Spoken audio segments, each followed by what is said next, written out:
Today we will take a look at the story of Wisagatcak and the creation. We will read this story together as well as completing the questions together. This is for your information only. This one is not to be handed in for marks. So let's take a look. This Cree myth, which explains how land was created, contains many elements that would have been familiar to Native Americans in the subarctic, including beaver dams and springs. One day, Wisagatcak built a dam out of stakes that he placed across a creek. He wanted to trap the great beaver when he swam out of his lodge. Wisagatcak waited all day and was getting very bored when finally, as dusk fell, he spotted the great beaver swimming towards him in the dam. He took hold of his spear, aimed it at the great beaver, but just as he got ready to throw it, a muskrat bit him in the bottom, causing him to miss. Angry and frustrated, Wisagatcak gave up hunting the great beaver for the night. The next morning, he decided to break the dam apart, so he took down all the stakes.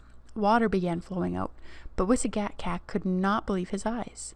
The water level was rising instead of falling. He tried desperately to stop the water flowing everywhere, but the great beaver had used his magic powers and cast a spell on the water. Soon the whole world was covered with water. Having raced to the top of a nearby mountain, Wisagatcak pulled up hundreds of trees to make a large raft before the water got too deep. Then he helped as many different animals on board as the large raft could carry. These included the muskrat, the raven, the wolf, and many others. After 2 relentless weeks, the great beaver finally stopped making the water rise. The muskrat volunteered to be the first to leave the raft in search of dry land. He swam for many hours until he grew tired and drowned. Then the raven left the raft. He flew for a whole day looking for land, but all he could see in every direction was water. The next day, Wisagatcak decided to use his own magic and asked the wolf to help him. He made the wolf run along the edge of the raft with a ball of moss in his mouth. As he ran, the moss grew larger and larger until dry land started to form on it.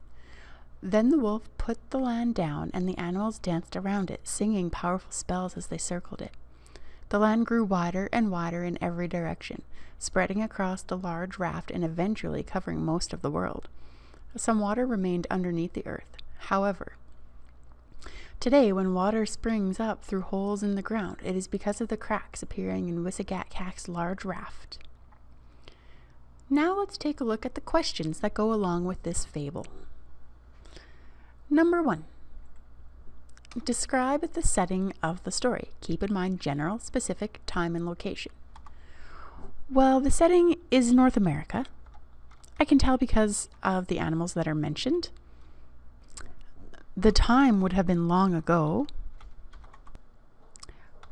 I can also mention that the land, or that there is no land before there was land. That's a good way to say it. Good. The antagonist. So remember, the antagonist is the character that is causing a problem, or the thing.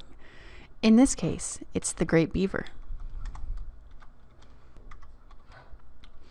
I know that he's the antagonist because he causes a problem, which is the flood. So who then is the protagonist? The protagonist is the one who has a problem, in this case, Wisagatcak. And I know because he has a problem. And that is that he needs land to live. Any flat characters in the story? I remember that our antagonist is often a flat character, and this story is no exception.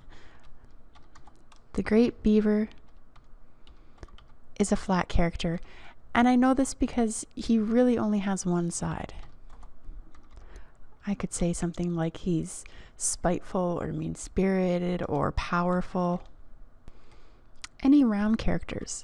Remembering round characters are often our protagonist, and again, this is no exception. And I know this because he has many dimensions, right? He's sneaky, but he's also helpful, and he's clever. Dynamic characters, remembering if a character's round, they're likely to be dynamic. He learns in the story. A static character, remembering static often goes with flat. And again, the great beaver is static because he does not change through the story. The type of conflict in the story. Well, because we have a character versus a character, this is going to be person versus person. And I'll add in brackets that it's the great beaver versus Wisagatcak. Oh, a theme. This is a good one. So what is the underlying thing that the author is trying to communicate in this story? It could be something such as be careful how you treat people.